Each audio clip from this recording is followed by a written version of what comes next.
आवळ्याचे दिवस सुरू झाले आहेत. बाजारात छान टपोरे आवळे मिळत आहेत. हे आवळे घ्या आणि वर्षभर टिकेल असं मस्त चटकदार लोणचं करून ठेवा. तर कार्तिक महिन्याच्या शुक्ल पक्षाच्या नवमी अक्षय नवमी किंवा आवळे नवमी म्हणून ओळखली जाते. या दिवशी अनेक ठिकाणी आवळी भोजनाचा बेतही आखला जातो. आवळी भोजन म्हणजे आवळ्याच्या झाडाखाली बसून जेवण करायचं असतं. प्रत्येकीने आपापल्या घरून एखादा पदार्थ आणायचा आणि आवळ्याच्या झाडापाशी जमायचं. सगळ्यात आधी आवळ्याच्या झाडाची पूजा करायची असते आणि त्यानंतर आवळ्याच्या झाडाखाली बसून सहभोजनाचा आनंद घ्यायचा असतो. ही प्रथा आजही महाराष्ट्रात ग्रामीण भागात खूप ठिकाणी पाळली जाते. आमच्या गावाला देखील ही प्रथा पाळली जाते. मी जेव्हा लग्न अगोदर तिथं राहायची तेव्हा आम्ही सगळेजण जाऊन ज्याच्या शेतामध्ये आवळ्याचं झाड असेल तिथं बसून घरून जेवण बनवून घेऊन जायचो आणि मग तिकडे सहभोजनाचा आनंद घ्यायचो.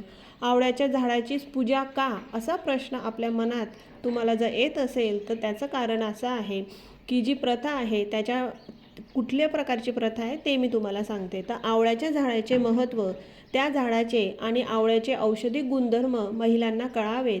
हे आवळे खाल्ल्यामुळे होणारे जे फायदे आहेत ते कळाल्यामुळे महिलांनी आहारात आवळ्याचा वापर करावा, जेणेकरून त्या आणि त्यांचे कुटुंबीय निरोगी राहतील. या भावनेतून आवळे नवमी, आवळे भोजन साजरे करण्याची परंपरा पडली असावी, असा अंदाज अनेक अभ्यासू लोक व्यक्त करतात.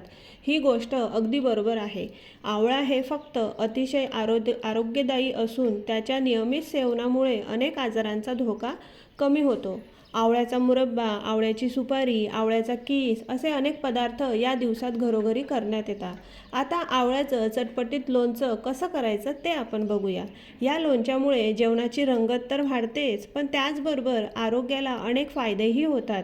कैरी, लिंबू, मिरची यासारखे अनेक प्रकारचे लोणचे आपण नेहमीच खातो. त्यामुळे आता हे आवळ्याचे लोणचे करून खा, चवीला छानच बदल होईल. तर आता आपण बघूया आवळ्याचं लोणचं बनवण्यासाठी आपल्याला काय करायचं आहे.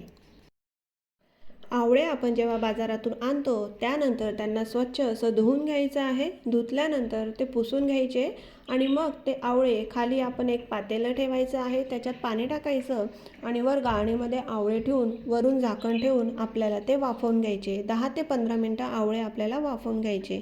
वाफवून झाल्यानंतर थंड झाल्यावर हे अशा प्रकारे आवळ्याचं जे मधलं बी आहे ते आपल्याला काढून घ्यायचं आहे आणि अशा प्रकारे या फोडी आपल्याला आवळ्याच्या वेगळ्या करून घ्यायच्या आहेत. आता आपण आवळा बनवण्यासाठी जो मसाला आहे तो देखील आपण घरीच बनवणार आहे. त्याच्यासाठी आपल्याला 3 चमचे धने घ्यायचे, 2 चमचे जिरं, 2 चमचे बडीशोप घ्यायची आहे, 1 चमचा मेथी घ्यायचा आहे आणि 1 चमचापेक्षा पण कमी कलोंजी घ्यायची आहे आणि 1 वाटीभर आपल्याला जी पिवळी मोहरीची डाळ असते ती आपल्याला घ्यायची आहे. हे सगळं मिश्रण आपल्याला मिक्सरमधून बारीक वाटून घ्यायचं आहे, म्हणजे जाडं भरडच ठेवायचे, एकदम बारीकही नाही वाटायचे. त्यानंतर कढईमध्ये आपल्याला थोडंसं तेल टाकायचं आहे आणि तेलामध्ये हे सगळे जिन्नस आहे ते आपल्याला छान असे भाजून घ्यायचे आहेत. छान परतून झाल्यानंतर अजून आपल्याला थोडं तेल टाकून ते गरम करायचं आहे आणि मग त्याच्यामध्ये ही पिवळी मोहरीची जी डाळ आहे ती आपल्याला छान अशी खरपूस भाजून घ्यायची आहे. छान असं भाजायचं, जास्त नाही भाजायचं, नाहीतर ते जळेल किंवा करपेल, त्याला वास येईल असा. हे बघा ह्या पद्धतीने जोपर्यंत मोहरीची डाळ अशी थोडी फुगत नाही अशी. मग आपल्याला याच्यामध्ये 1 चमचा हळद, 2 चमचे लाल तिखट मीठ ॲड करायचं आहे. त्यानंतर हिंग ॲड करायचा आहे आपल्याला 1 चमचा आणि परत आपल्याला हे हलवून घ्यायचं आहे. त्यानंतर आपण जे सोलून ठेवलेले जे आवळे होते ते आपल्या वाफवलेले ते आवळे आपल्याला याच्यामध्ये ॲड करायचे आणि हे सगळं मिश्रण अतिशय एकजीवपणे म्हणजे व्यवस्थित हे मिक्स करून घ्यायचे आपल्याला, म्हणजे सगळा हा जो मसाला आहे ना तो आवळ्यांना लागेल. ही प्रोसिजर जेव्हा आपण आता करतोय तर आपला गॅस बंद करायचा आहे आणि बंद करूनच हे आवळे आपल्याला याच्यामध्ये मिक्स करायचे.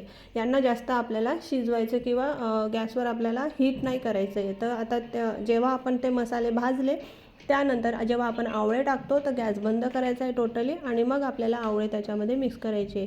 मग चवीप्रमाणे आपल्याला याच्यामध्ये मीठ टाकून घ्यायचं आहे. मीठ टाकल्यानंतर याच्यामध्ये अजून आपण थोडं 2 चमचे गूळ पण ॲड करू शकतो. तुम्हाला आवडत असेल तर तुम्ही ॲड करा, तुम्हाला नसेल आवडत तर नाही गूळ ॲड केला, ही प्रोसिजर स्किप केली ही स्टेप तरी चालेल. तर गूळ ॲड केल्यानंतर मी परत हे मिश्रण हलवून घेतलं आहे. आता आपल्याला गॅस लावायची काही एक गरज नाही आहे. हे असंच आपल्याला गॅस बंद करून हे आपल्याला हलवून घ्यायचं आहे. आता हे मिश्रण आपल्याला पूर्णतः थंड होऊ द्यायचे 1-1.5 तास. त्यानंतरच आपल्याला काचेच्या बरणीमध्ये भरून हे ठेवायचं आहे. आता आवळ्याच्या लोणच्याची काळजी कशी घ्यायची आहे की ते वर्षभर टिकेल आपल्याकडे. तर आवळ्याचं लोणचं थंड झाल्यानंतरच काचेच्या बरणीत भरायचं आहे. लोणचं पूर्ण थंड झाल्याशिवाय बरणीचं झाकण लावायचं नाही आहे. काचेच्या बरणीत जेव्हा आपण लोणचं भरल्यानंतर ते 2-3 दिवस आपल्याला रूम टेम्परेचरवर राहू द्यायचं आहे. त्यानंतरच बरणी आपल्याला फ्रीजमध्ये ठेवायची आहे. हे लोणचं फ्रीजमध्ये ठेवल्यास 6 ते 7 महिने चांगलं टिकतं.